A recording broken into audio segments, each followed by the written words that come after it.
Сүүлийн 10 жилийн хугацаанд дэлгэцэн хэрэглээ дэлхийд даяар бол огцом өссөн. За үүнээсээ болоод энэ дэлгэцэн хэрэглээ бол зөвхөн хувь хүний биш, нийт хүн амын түвшний зан үеийн эрсдэл гэж бол тооцогддог болсон. Яагаад тэгэхээр энэ нь өөрөө хөдөлгөөний хомсдол, нойрны хямрал, сэтгэл гутрал, за түгшүүр, ганцаардал, за тархалт зэргийн өөрчлөлтүүдийн үүсгэх олон ийм эрсдэл хүчин зүйлсийг бол нэгэн зэрэг нэмэгдүүлж өгдөг. Ингээд дэлхийн эрүүл мэндийн байгууллагаас бол албан ёсны удирдамжтай бол дэлгэцэн хэрэглээг бол хязгаарлаж өгөхийг бол бас зөвлөмж олгож оруулж өгсөн байдаг. Ингэхдээ бага насны хүүхдүүд, ялангуяа 0-5 насны хүүхдийн дэлгэцэн энэ хэрэглээг бол маш хатуу нарийн баримтлах, ялангуяа 0-оос 2 насны хүртэлх хүүхдэд бол дэлгэц бол огт хэрэглүүлэхгүй байх, эсвэл маш бага байлгах. 2-оос 4 наснд бол өдөрт 1 цагаас ихгүй байлгах. За үүнээс бага бол илүү сайн гэж зааж өгсөн байдаг. Харин нас нэмэгдэх тусам бол энэ дэлхийн эрүүл мэндийн байгууллагаас тодорхой цаг зааж өгөхөөсөө илүүтэйгээр удаан хугацаагаар хөдөлгөөнгүй нэг байрлалаар суух.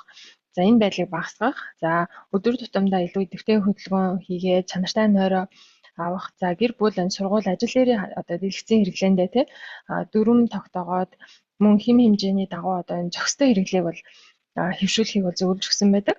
За үүний нэг жишээ бол дэлхийн эрүүл мэндийн байгууллагаас улс орнуудад зөвлөмж болгоод бас илгээж байгаа. Дэлхийн дахны сургууль суурилсан эрүүл мэндийн судалгаа гэж байдаг. Үүнд бол 13-аас 17 насныхныг хамруулад эрүүл мэндийн зан үйлийн эрсдэл хүчин зүйлсийг судалдаг.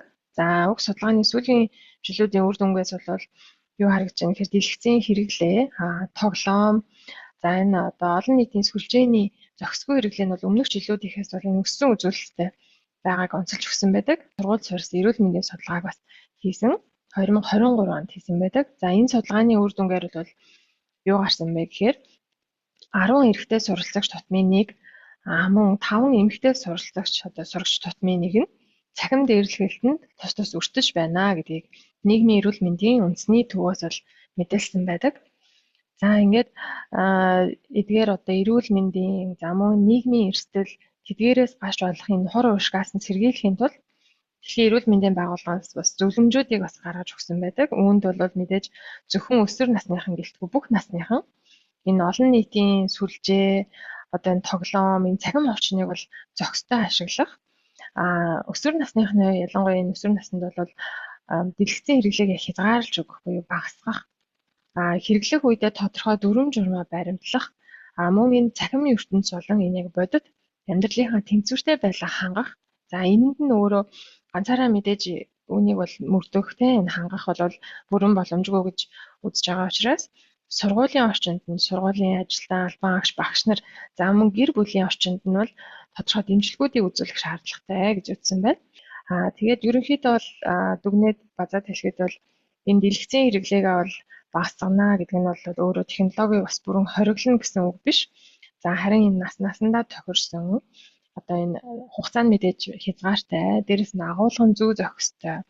Дээрэс нь нөгөө өдөр тутмын идэвхтэй хөдөлгөөн хийх, шөнөдөө чанартай нойр авахт нь сөрөг нөлөө үзүүлэхгүй.